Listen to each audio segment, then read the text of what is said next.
This is your presenter Asloob Mudassar, and I am presenting slide number 76 of the course on laser physics. Question is, what are Brewster angle and Brewster window? How can Brewster window can be used in an optical cavity to select a p linearly polarized light? Also discuss the power reflectivities of the S and P polarized lights. The answer is S polarized light is a plane polarized light with its electric field oscillating perpendicular to the plane of incidence, whereas a p polarized light has its electric field oscillating parallel to the plane of incidence. Any unpolarized light can be treated as two linearly S and P polarized lights. For normally incident wave from a medium of refractive index Ni to a medium of refractive index Nt has field reflectivity equal for both the S and P lights and is given by. So you see that here the beam is incident normally, that is the theta I, that is the angle of incidence with the normal is 0. So theta I is equal to 0, and the beam is incident from a medium of refractive index Ni to a medium of the refractive index Nt, where T stands for the transmitted and I stands for the incident. So Ni is the medium from which the light is incident, and Nt is the beam, is the refractive index of the beam through which the beam will be transmitted. And the power reflectivity would be the same for both S and P lights and is given by R is equal to Ni minus Nt over Ni plus Nt. So you see that from this formula it is clear that R has two options. Either it is greater than 0 when Ni is greater than Nt, and it is less than 0 when Ni is less than Nt. We shall discuss these possibilities next. The field transmission coefficient. Before that, we have discussed the field reflectivity coefficient, R, in equation number 1. Now we are going to discuss the field transmission coefficient would also be the same for both S and P lights and is given by. So field transmission coefficient T is equal to 2 Ni over Ni plus Nt. And this is equation number 2. So here you see that we have only one option for the T. That is the T is always greater than 0.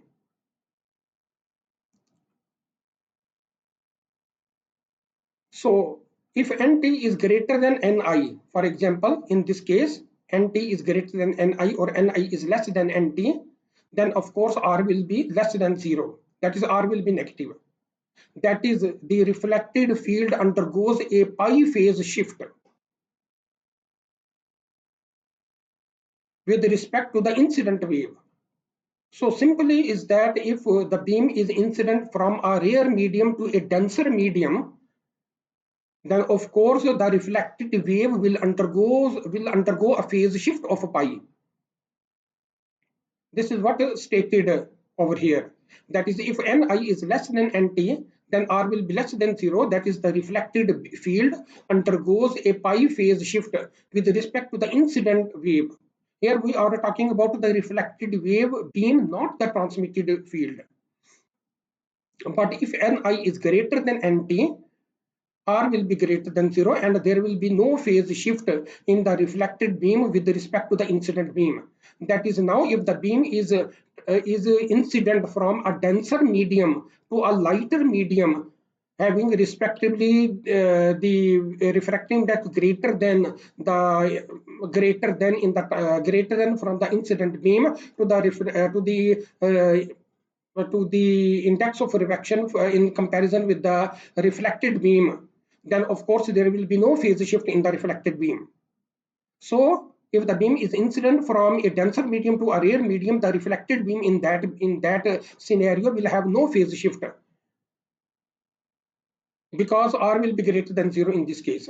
So from equation number 76.2, T is always greater than 0. For example, or in this equation, T is always greater than 0. That is, the transmitted wave undergoes no phase shift. You see that we have taken these formulas directly without proving them. because we want to concentrate on the physics rather than the derivation of these equations, because these will not be much relevant. Now we are this is the case that so far we have discussed the case of normal incidence.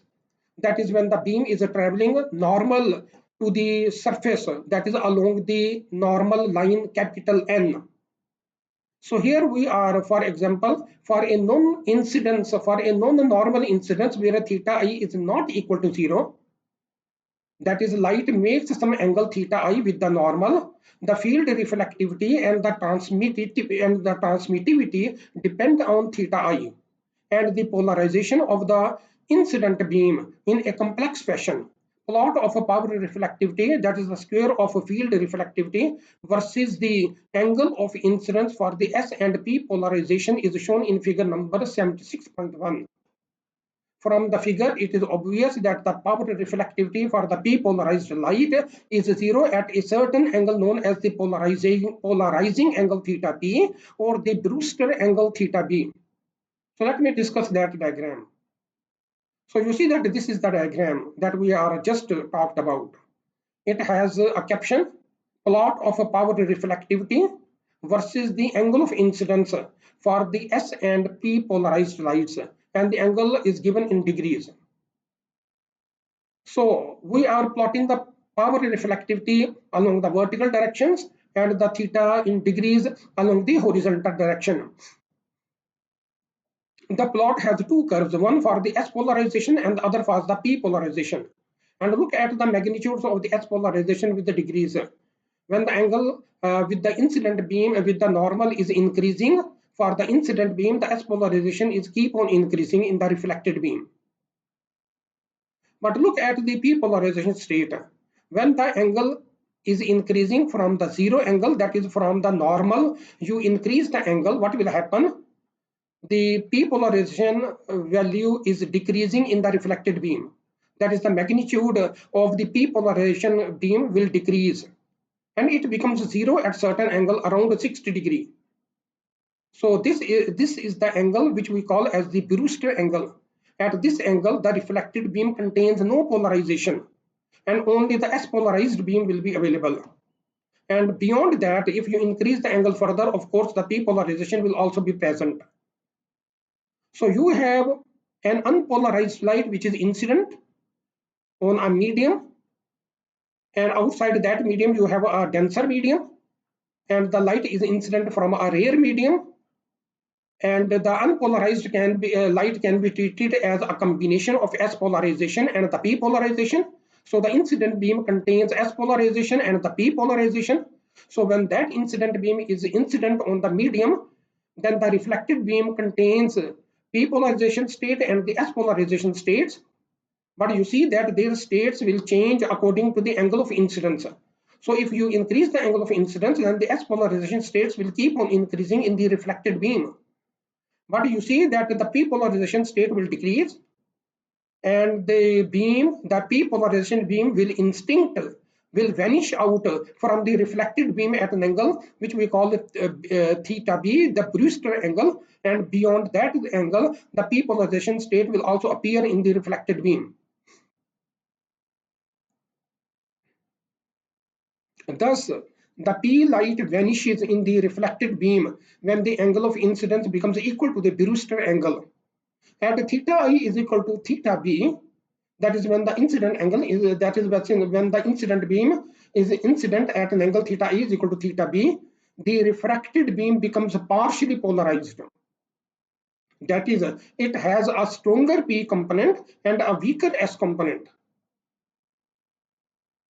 Moreover, the angle of incidence theta b and the angle of refraction theta b prime satisfy the condition that theta b plus theta b prime will be equal to 90 degree. So let me show you this in the second with the help of the second diagram. So you see that an unpolarized light is incident. We have represented the two states of polarization. The S wave is represented by a solid dot, and the P wave is represented by an arrow. And the medium has a refractive index NT greater than Ni. The light is incident from a rare medium to a denser medium. represented, the denser medium is represented in gray, and the angle of incidence is shown to be theta b. So this is the angle at which the reflected light will miss the plane polarized, will miss the p polarized light, and only the reflected beam will contains the s polarized light only. And of course the angle of incidence is equal to angle of reflection, and both angles are equal to theta b, the Brewster angle at this specific angle which we have shown over here around 60 degree, that at theta b the p polarized light will vanish out from the reflected beam, and this is what we have shown the case over here, that no p wave is present in the reflected beam when the angle of incidence is theta b. Now look at the transmitted angle. The transmitted beam contains both the S wave and the P wave, but at an angle of theta b, the magnitude of the P wave is much greater than the magnitude of the S wave, because the P wave is absent in the reflected beam, and so most of the P beam will pass through, will be refracted into the denser medium, and the small amount of S beam will also be present in the refracted medium. The angle with the normal of the refracted beam is represented by theta b prime. And you will notice that I have marked that the angle between the reflected beam and the refracted beam is 90 degree. This is what I have shown over here. So this is the angle of 90 degree. And the caption of this figure is refraction and reflection of S and P waves at Brewster angle. Now, having said that theta b plus theta b prime is equal to 90 degree, Snell's law at the polarizing angle gives. So we are applying the Snell's law at the interface, where we have Ni into sine of theta b is equal to Nt into sine of theta b prime. And theta b prime can be substituted as 90 degree minus theta b, as we have done in the next step. So Ni into sine of theta b is equal to Nt into sine of 90 degree minus theta b. So here I have given 90 degree, but in principle it is pi by 2, because the angles in the as an arguments of the trigonometric functions are in radians. So it is pi by 2 minus theta b, and that is equal to Nt into cos of theta b. So on the left hand side we have Ni into sine of theta b. On the right hand side we have Nt into cos of theta b. So I can move cos of theta b on the left hand side, and that becomes equal to tan of theta b. And similarly, Ni, that is the refractive index, can be sent on the other side. So we have the relationship that tan of theta b is equal to Nt over Ni. This is known as the Brewster law. So it helps you to calculate the value of the angle theta b, that is the Brewster angle, with the help of the refractive indices of the two media. So now, if since the refractive index of the two medium are known, Nt is known, Ni is the refractive index, for example, of air is also known, and so that theta b can be computed very easily.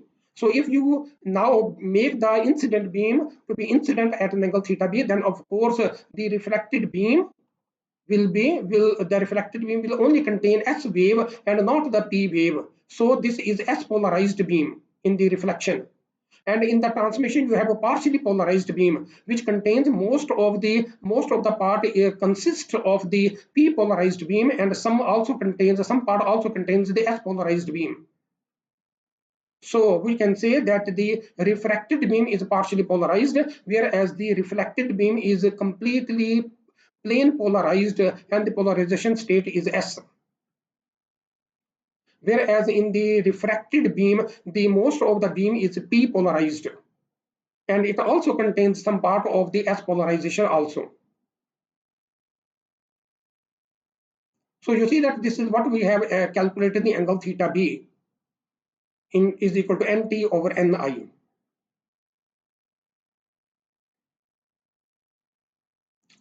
Now we are going to discuss further equation figure number 76.2.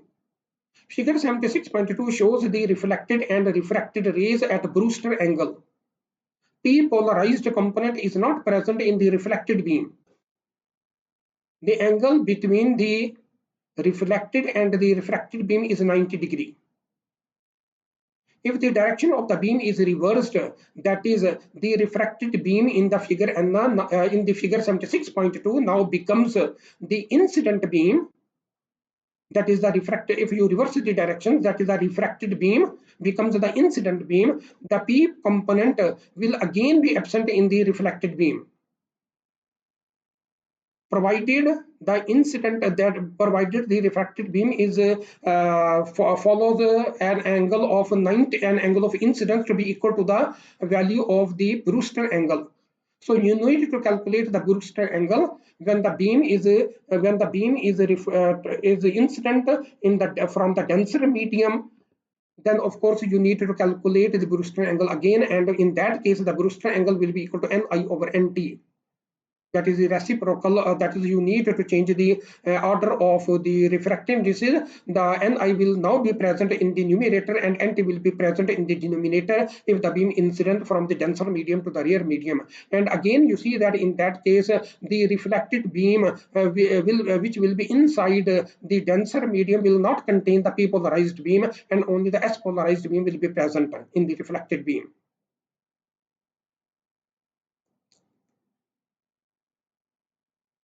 So if the direction of the beam is reversed, that is the refracted beam in figure in figure 2 now becomes the incident beam. The P component will again be absent in the reflected beam. The S wave indicated by a dot has electric field perpendicular to the plane of incidence or to the plane of the paper.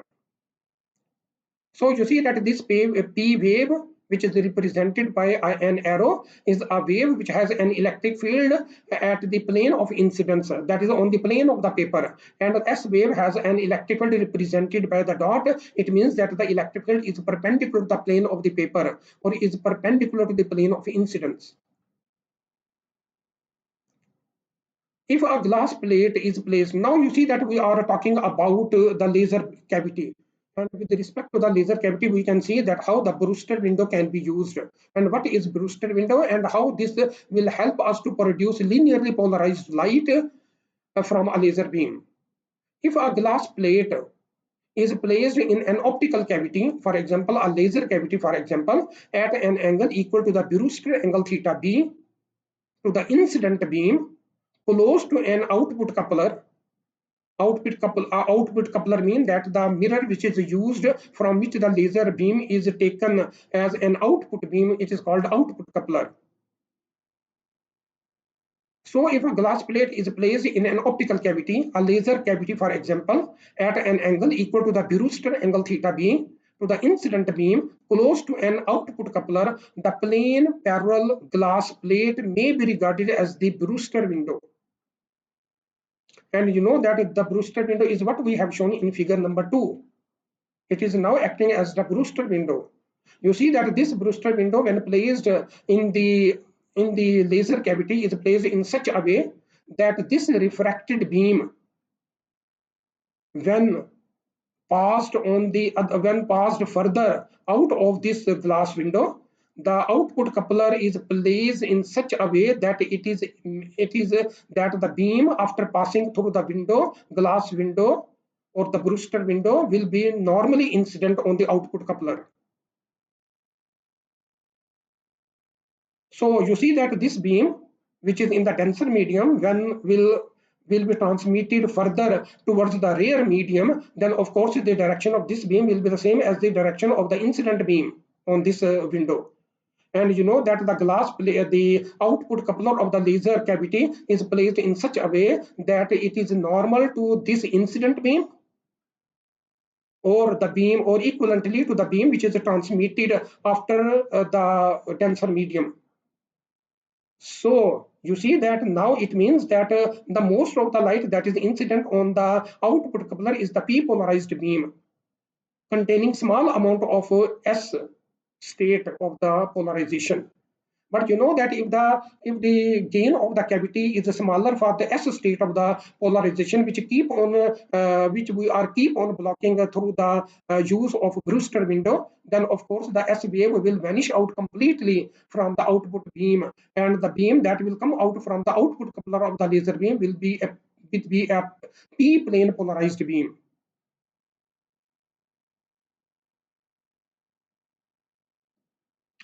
An incident beam on the Brewster window suffers reflection at the first interface as well as at the second interface. The cavity output coupler, a mirror for example, is held normal to the refracted beam after passing through the Brewster window. Assume that S waves and P waves are undergone oscillations in an optical cavity fitted with Brewster window. The S-polarized wave will suffer a loss at two interfaces of the Brewster plate.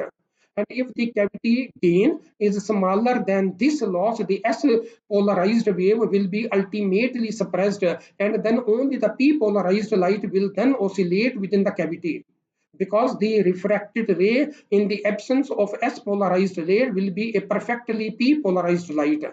Thus, beam from such an optical cavity will be a linearly P-polarized light. So you see that in this way we can obtain a polarized light, especially which we call as P-polarized light from a laser source using Brewster window. You know that here we have plotted the power reflectivities in figure 1, and we have not given the mathematical descriptions for which contains from which we have plotted the S polarization state and the P polarization states using their power reflectivities versus the angle, because the mathematics here is not important. Only the important thing is that at Brewster angle the P polarization states will be absent from the reflected beam as shown over here, and we can use this glass plate as a Brewster window at an angle of incidence at an angle of theta b to the incident beam, so that we can obtain ultimately the output beam from the laser source as the P polarized laser. So this is the end of slide number 76.